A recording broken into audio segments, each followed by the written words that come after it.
If there's a nut graph or a headline to what I'm saying here today, it's or what Growth and Justice is presenting here today, it's look beyond the immediate crisis.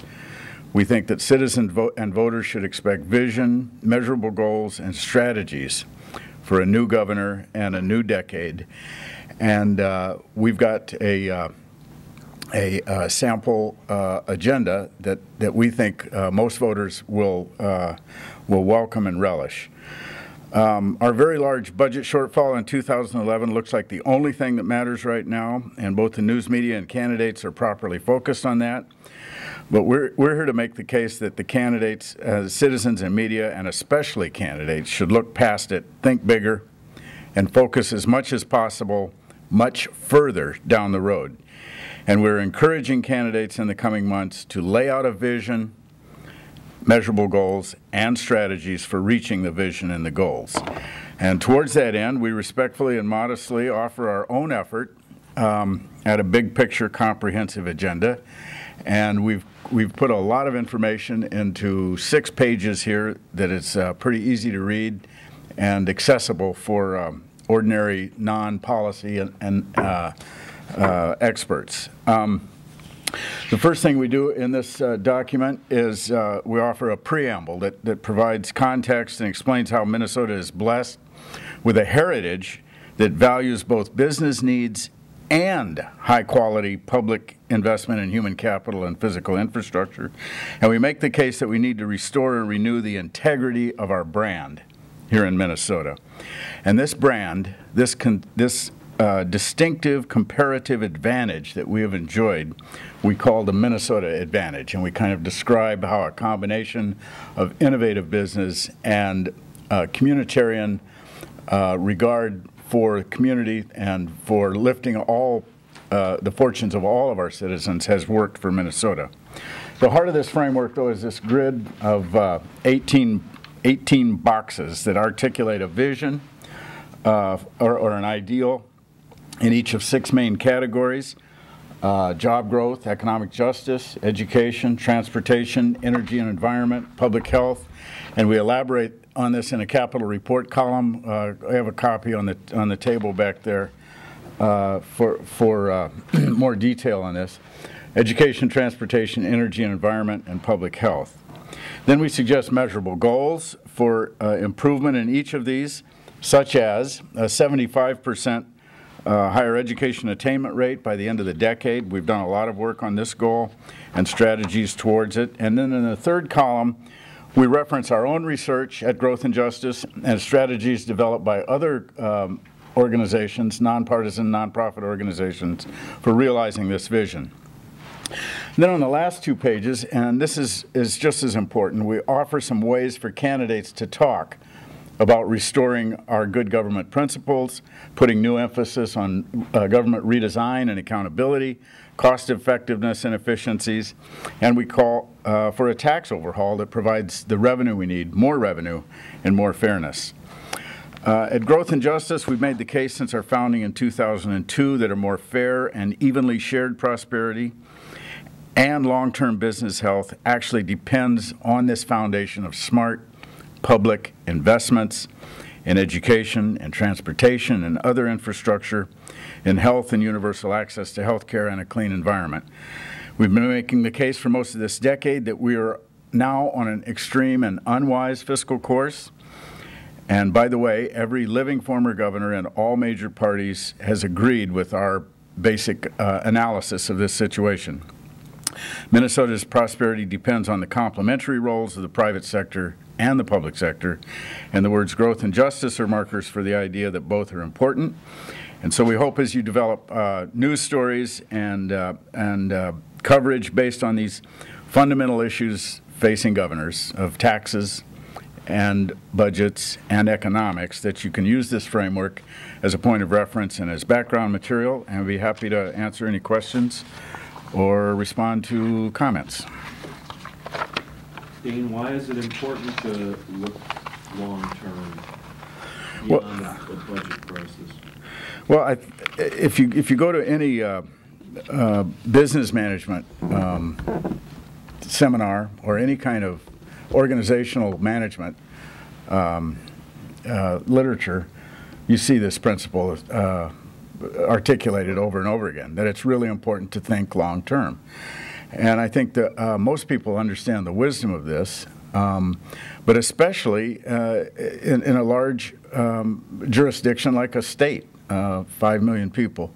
And every other governor, I point this out in this op-ed, Governors Perpich, Carlson, and Ventura, each representing one of the major parties, made a very strong effort at creating long-term planning and a vision, and we've gotten away from it. We think it's the wisdom of this is manifest. You'd look at the management textbooks and Barnes and Noble, and they all say the same thing. You got to have a vision, you have to have a set of goals, and you have to have a plan to get there. Can you give me some examples of a state or states that do this well, and kind of, you know, how it's paid dividends that people could relate to? Yeah, there's actually a couple of states that have worked with a really fine organization, good government consulting group in Minnesota called Public Strategies Group. Peter Hutchinson, Armajani, Tom Moss, Babak Armajani are some of the key principals, and they operate here, but strangely enough, they haven't been enlisted much in Minnesota over the last decade. They have done some great work, some interesting frameworks, and the literature in general on good government stuff suggests that the state of Washington has done a good job in planning for its future and in instituting evidence-based strategies for responding to state problems. State of Iowa has done some budgeting for outcomes kind of work. State of Virginia is actually rated fairly highly in terms of planning for the future. And I'm sure I could come up with some more, but those are three that stand out, especially Washington State. Oregon as well has set benchmarks. And Carlson, the Carlson administration actually put together some Minnesota milestones. One of the problems with setting goals like this in a process where you set goals for a state to reach certain standards is that the next governor does not feel obligated to follow through on it. And that's something that needs to be addressed. Some sort of codification of the goals, or some sort of process that keeps the state working towards the goals that are set, or it's hard to say exactly how you would get it fixed long term. But I think people are crying out for this. I think people expect it, want it, are looking for it, and would respond to it. And it doesn't matter what your political philosophy is, whether it's conservative or liberal, setting a goal for 75% higher education attainment, or health care coverage for everyone, or business growth, makes all the sense in the world. There's a lot of ways to arrive at goals, but setting them has got to be done first. And we need to look beyond 2011. So how do you convince if the next governor happens to be a conservative candidate who thinks that spending is already too high? What's the sell for them into this tax overhaul? Well, even conservative candidates in Minnesota in this race have talked about the need for top to bottom rethinking and overhaul of public systems. You've used the word redesign, so that's encouraging. I'm not sure I have a good response to exactly how you'd get them to see the wisdom of more investment. But in fact, elements of the conservative political constituency, including the business lobby in this state, has, if not in an overarching way, has endorsed and has been successful in raising taxes and new investments. And the gas tax was a classic example of that. So we would urge candidates in all parties to consider the broad support for this idea that the things that government does are valuable, and that people are not willing to go without them, that strong investment in education and transportation in particular are very popular, and for good reason. They're business builders. How do you think the current gubernatorial candidates are doing in terms of expressing a long-range vision and thinking big on the budget crisis? Well, I guess we think they could do a better job. That's implied in kind of the setup for this event. We think that there's too much focus on the immediate problem. And I don't want to go one by one to comment. We're a nonpartisan C3. We don't endorse candidates, and we're very careful not to imply endorsement either.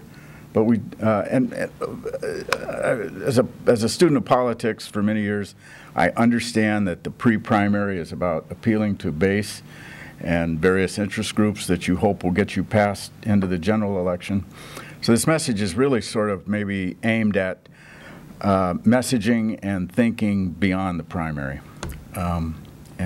We hope that candidates begin to think, begin to frame things around the idea of the end of the decade, or you know, 5-10 years down the road, where we hope to be as a state, and